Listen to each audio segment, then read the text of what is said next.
Hey, how's it going, everybody? Welcome back to the Mr. Blue podcast. I am your host, Blu-rayDave. And before we start off with today's episode, first off, I want to say I am so proud of the last episode of the podcast I made. I had really good sources, good information, where that news was coming from. So if you have not checked out the previous episode, please, I highly recommend you guys go check that out. So got a lot to talk about with this episode here. So I wanted to figure out how to talk about this specific one, just because there's a lot of important factors that we need to talk about. Of course, I'm not gonna talk about the box office numbers that happened with some of the previous films. Yeah, I'm just gonna get straight to the point here. So Sony, for the love of God, please give up the Spider-Man rights back to Marvel / Disney. Now, of course, whenever people say give Spider-Man back to Disney, that's kind of an oxymoron. What are you talking about? Spider-Man never belonged at Disney. That is true. But of course, when people say that, they mean Marvel. Okay, of course, Marvel Studios is Marvel. That's the real stuff, right?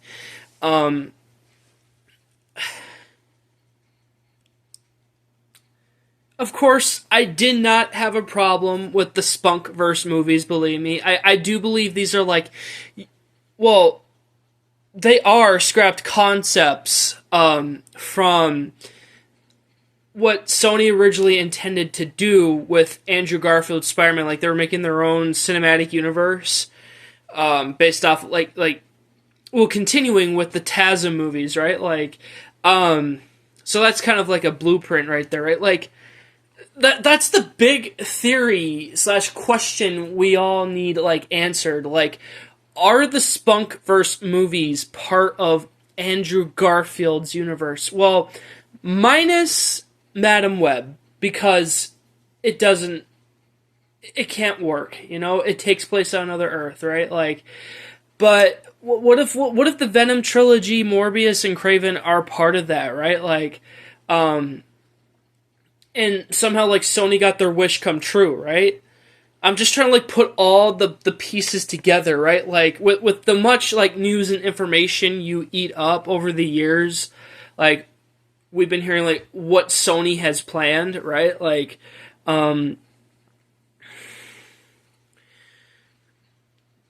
Just, Sony, please, just give the rights back to Disney. It would... You'd be doing all of us a favor. I know in the contract it says, if you don't release a Spider-Man film in 2 years, that's when you have to give the rights back to Disney. Now, by this time, next year, July 2026, it would have been 2 years since we've had, a Spider-Man related project, right? And, of course, that goes out to Marvel Studios' Spider-Man Brave New Day.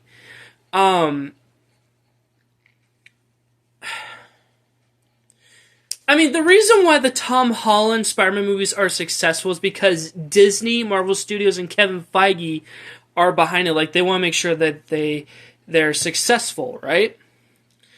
Sure, as much as, I don't hate this film, as much as I think, Far From Home is a decent film, it was successful in the box office, right? It was the first Sony movie to, pass $1 billion, right? And I've talked about this many times on the channel too. The reason why I say Far From Home is a decent film is because it was that successful.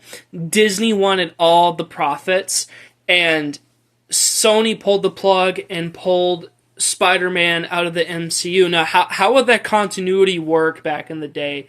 Are we supposed to forget Spider-Man's existence from Civil War to Far From Home? And remember the rumors, guys, people were saying the third Tom Holland film, it's it's going to be the same continuity, quote unquote, but like not in the MCU. Like, how would that work?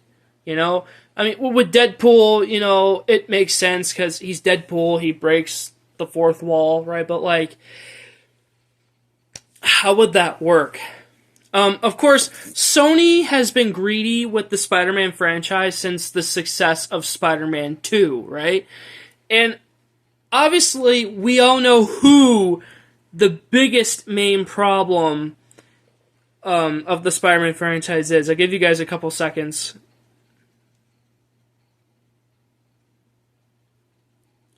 It's Avi Arad. Yeah. Back then, like, before, like, he was only just the head of, like, well, not the head, but, like, a producer, executive producer of Spider-Man. Like, he was pretty much in charge of everything Marvel. That's why he was involved in a lot of, like, the MCU stuff back in the day. Now his name just pops up in Spider-Man related projects, right? Like, he is the problem, like, and this is why I keep promoting this cut of this movie on my channel all the time, guys, to get it acknowledged. And thank God Sony released this in this box set back in 2017. I'm talking about the editor's cut of Spider-Man 3. Now, I do believe it's like a code word for like saying like the Sam Raimi cut, because if that's the case, then technically it should have been called a director's cut. It wouldn't have been rated R, right? It's called like the Sam Raimi cut. Like, I do believe like Sony like allowed him to, you know, at least try to, I guess, quote unquote, fix his movie, right? Like, and let me tell you guys, it is so much better than the theatrical cut, because when you watch the theatrical cut, there's a couple of scenes with continuity that just does not work, you know? Like, that's why I especially refuse to watch the theatrical cut of Spider-Man 3. Like, I'm happy that the films are on Disney+, but, like, Disney, you need to offer different cuts of different movies, right? That's how you could also like gain your customers back, right? Like Netflix currently, I know they still have the extended cut for No Way Home, and I hope that makes it onto Disney Plus, right? Like, why is Disney biased about different cuts of different movies? Like, it makes the movies like 10 times better. Like, you remember what George Lucas said, like, no film is ever finished, right? So that also implies to other movies that like other scenes have been cut, and you know, studios like they want to make profit, right? And of course, what do you call it? Like studio politics, right? Like I have to remind myself, like, and familiarize myself with that now. Like, I've just learned about it recently. Like, yeah, I mean, of course I known about it. I wasn't familiar with like that term, like studio politics, right? Like, still,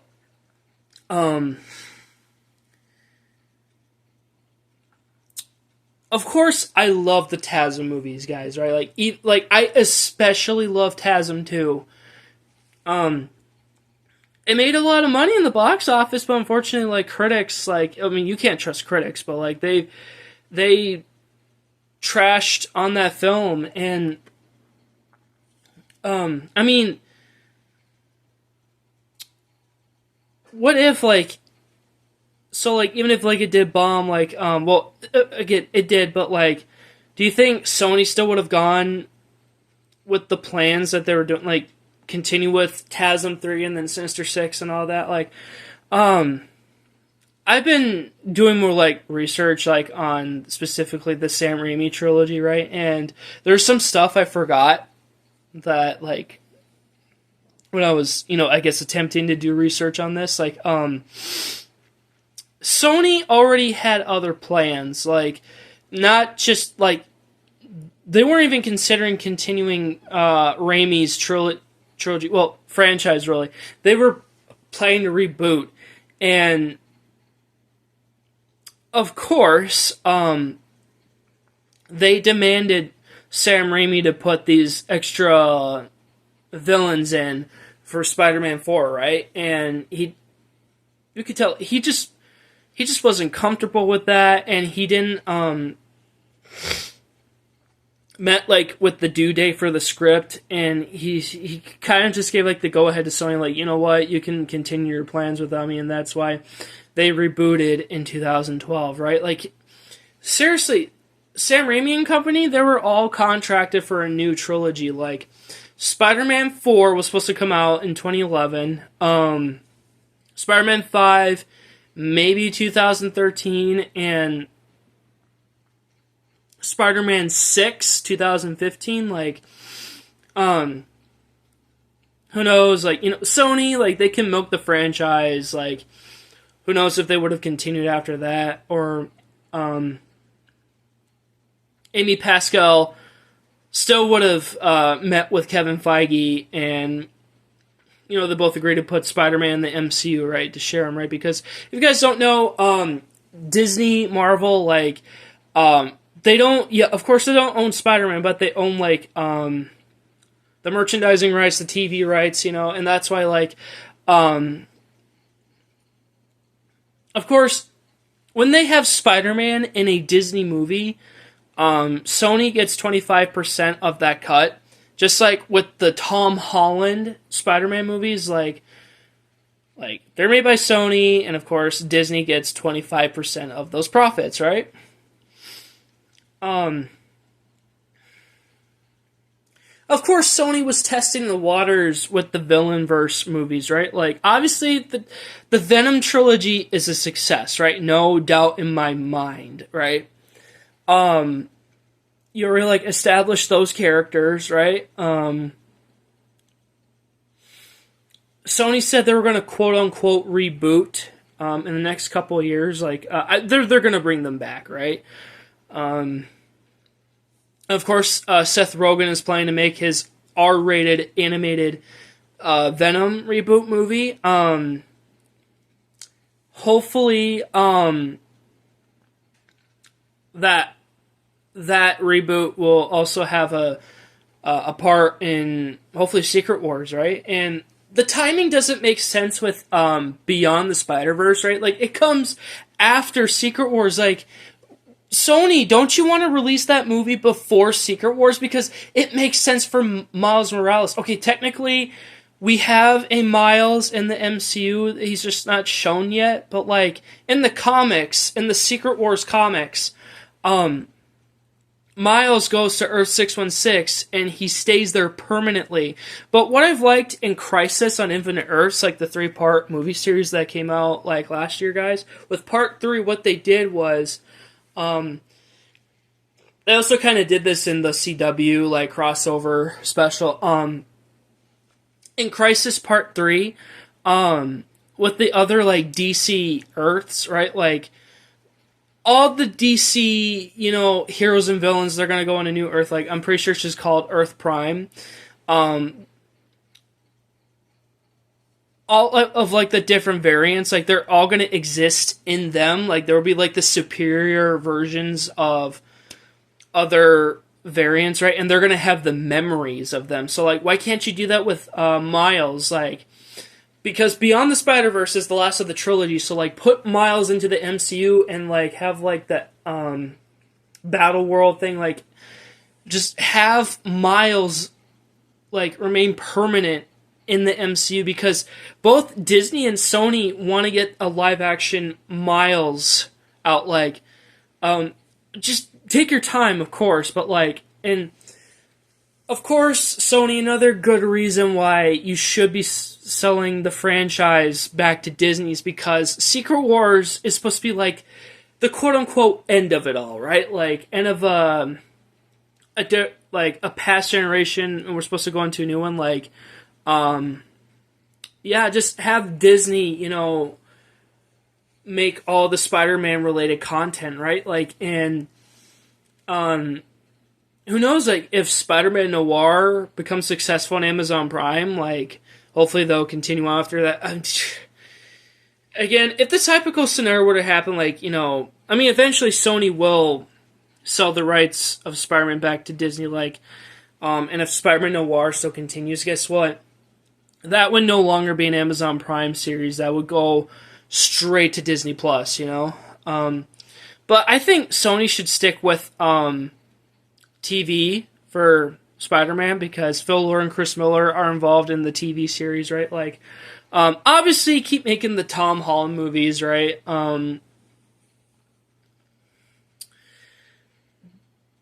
But Sony, I think like now is the good time to confirm, and I guess retcon like all of the Spunkverse movies, and maybe not Madam Web.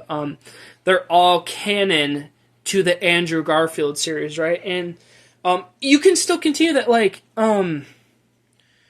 you could still make your cinematic universe, right? Like just bring back Mark Webb. And of course, Andrew Garfield. Andrew Garfield wants to come back, but like in a different way, right? And who knows? Have Mark Webb at least produce Spider-Man related projects, right? Like, sure, he could direct like the main TASM movies, but like,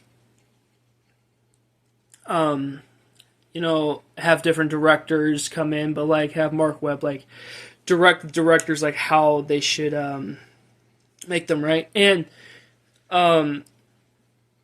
Disney did not cancel this show, right? Like, what if they ended with season 3? They're gonna wait a couple of years. I have a perfect pitch for you, Disney and Sony, if you're listening, for a potential season 4, right? Like, make what if season 4 a season dedicated to the pre-MCU movies, right? Yeah, like Sam Raimi's trilogy, TASM, 2003's Hulk, X-Men, Blade, Ghost Rider, and have the season premiere start off with what if Spider-Man 3 went in a different direction. Mind-blowing, right? Right, guys? Like, that's like a topic of debate there, right? Like, what if Spider-Man 3 went in a different direction, right? Like, and you can make that episode like self-aware, right? Like, bring Sam Raimi in, animated, and show him like the directing process. Like, what if Spider-Man 4 could have happened? Like, and you know what? I do believe that Spider-Man 4 will happen, like the real Spider-Man 4, right? Like, Sony, you're tryhards, okay? You are. And you're trying to please your customers, and it's pretty funny you say, the fans don't know what they want. We know what they want. Like, shut up, Sony. Okay? If you truly know what us fans want, give us the real Spider-Man 4 and give us the amazing Spider-Man 3. Okay? Thanks to No Way Home, it opened up doors to different possibilities for those two guys now. Like, of course, when these projects will come to light again, I know there's going to be story changes, unfortunately, but maybe you could show them in flashbacks, right? Like, because eventually, like, again, when Spider-Man 4 happens, right? You could show Tobey Maguire's Peter, like, modern day, like, post No Way Home, right? And show flashbacks of, like, the previous script of Spider-Man 4, like, what could have been, right? Like, he has these constant flashbacks. Same with the Amazing Spider-Man 3. Like, have him show him, like, current date. Maybe he's still, like, not pulling his punches, but, like, he has, like, flashbacks of, like, again, the original script for TASM 3, right? And,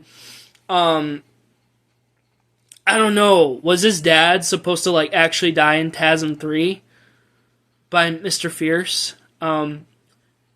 Keep his dad alive, honestly. Like, he would still be a big help. Like, of course, I guess, I don't know, reintroduce Mary Jane, because if you guys been on the internet for so long, if you've seen, like, the deleted footage, really, not really deleted scenes, Mary Jane was supposed to be introduced in TASM 2, but of course they cut her up because, like, they don't want Peter tackling with, like, another love interest, and that would cram the film too much. Like, seriously, I didn't have a problem with TASM 2's plot and the villains, like, I mean, of course they got the Spider-Man 3 treatment, but at least to me, it has an understanding, right? And it was supposed to set up the Sinister Six, right? Like,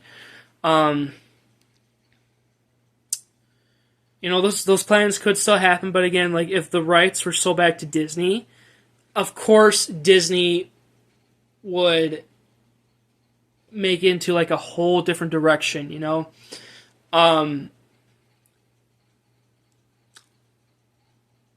would like for Spider Island to be its own film because there's so many reports I've heard. Like recently, from what I heard now, guys, it's like Marvel Spider-Man 4 is now going to be like a grounded film again. Like, it sounds too good to be true. Like, I get it, it's a prequel to Doomsday, but like, Kevin, I hope you're leading Sony in the right direction with this one. Like, and of course you got like the one of the best Marvel directors in your hands, you know.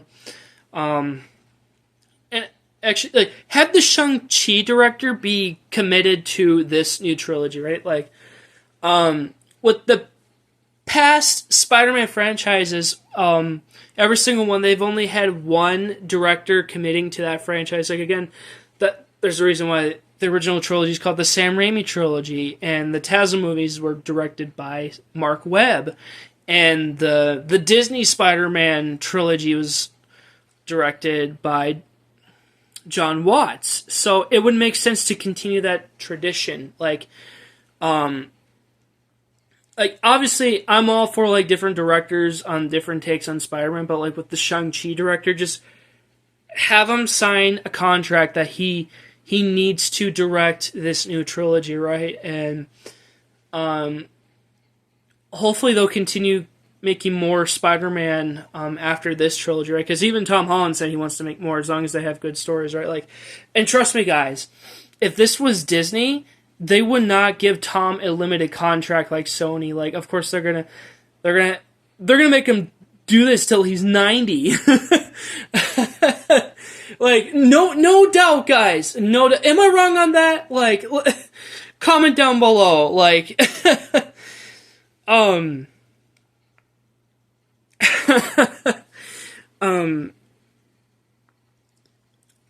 yeah, I thought Disney also had, like, they had special permission from Sony to, like, use other Spider-Man characters. Like, Disney could either, have them in their other projects, or make a Marvel Studios Spider-Man related project with them, or, because, remember, for Far From Home, Disney wanted to use Kraven the Hunter, but of course Sony was like, no, we're gonna make our own film, right? Like, would it make a difference? Who cares, right? Like, I enjoyed Kraven though. Like, if you haven't watched my movie review on that, like, go watch it. Like, that's my favorite out of all of, like, the villain verse movies. Like, I was really impressed with it, and Sony delivered with the R rating for that. So thank you again, Sony, for that.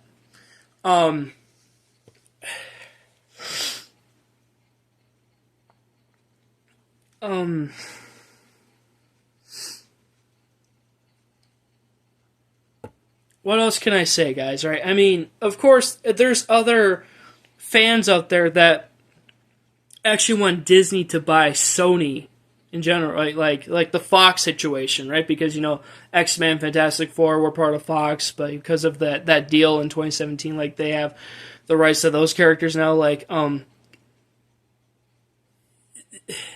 it would be, like, the whole game of it really, like, would be totally different for Sony, like, if Disney bought them, right? Like, without a doubt, Disney will still continue the PlayStation, right? Like, not have, Sony movies be, like, independent anymore, right? Because, I finally watched The Call of the Wild last night, guys. Like, it was so great. But unfortunately now, like, Fox movies now, they don't have that same charm anymore because of the Disney buyout. Like, the whole time, the animals were, like, in that film, there were CGI, and of course that was Disney, right? So, like, if it was Fox, like, if it was just Fox, if they weren't bought by Disney, like, they would still allow, like, real animals there. Like, of course, some uses of CG, like in every scene, like, you could see, like, like with certain scenes, like they can use CG, like if like they can't allow the animals to do, because like even like when with animals acting, like of course they're limited to like what a director wants, right? Like, and that's okay. Like again, there's some uses of CG, but like that's the thing with Sony though. Like they have a real Spider-Man suit for Tom Holland, but most of the time it is CG. Like it is so annoying, especially in trailer shots. Like there's a couple suits that obviously everyone's noticed. Like whatever's in the trailer is not in the final product, right? Like even on Civil War, they had a real suit, but most of the time they made Tom wear a mocap suit. Like, again, there's some advantages to CG, especially with Spider-Man. Like, have him wear a real suit the whole time. But again, like with the swinging and crawling and such, like that's when you can use the CG, right? Like that's what I liked about the previous like 5 Spider-Man films with Tobey and Andrews, because they had real suits like the whole time, and of course the uses of CG, like it makes sense for their variants of Spider-Man, right? I don't know. Maybe with Disney, it's a whole new ball game. Like, again, if Disney were in full control making the Spider-Man films, like they could still allow Tom to wear a real suit and then just like use CG on his swings. Like, I was honestly hoping for No Way Home with the integrated suit. Like, the gold like spider emblem is like part of the suit, right? Like. Because like, how do you even have the time to like CG like the front and back of his costume? Like that costs a lot of money. Like practical stuff, like it's cheap than CG, because obviously CG is freaking expensive. That's why with a lot of like cartoons, like TV shows, like when you're working in animation, like it costs a lot of money.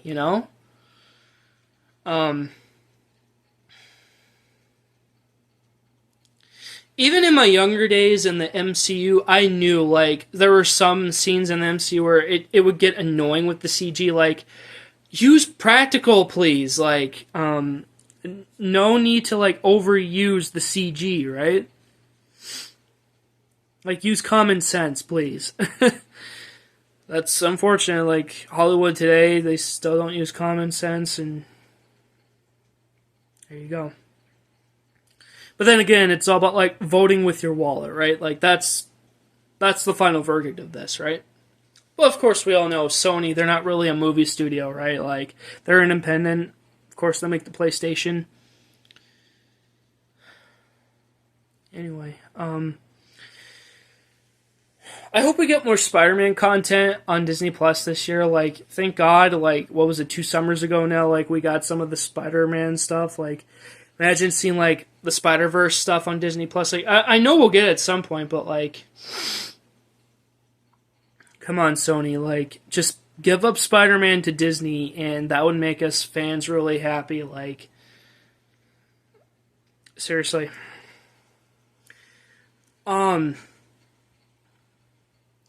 Yeah, I guess that's pretty much what I have today, guys. Like, I apologize, guys, if I haven't talked about more of the specifics. Again, it's like due to like box office numbers. Like, if you guys want to do your own research on that, go ahead. Like, there's so many videos on YouTube about it. I just want to spare you guys. But thank you so much for listening into the podcast. Hopefully, you guys enjoyed. Please make sure to like, comment, subscribe if you haven't already. And what is the next episode you guys want me to talk about? Believe me, guys, like I wanted to hold off on this episode for a little bit, but just like I couldn't stay quiet about. Like, I know this is something like I want to interact with you guys for sure, and I want to hear your comments. Like, and what would you do with the Spider-Man franchise, right? Like, obviously sell it back to Disney, right? Like that's the one thing we all can agree on, right? Again, thank you so much for watching, and I'll see you webheads in the next one. Thanks, bye, and hopefully you guys are having a great night. Thanks, bye, and Shazam! Go! Go! Go, web, go! Alright, you guys have an awesome night now. Bye, guys.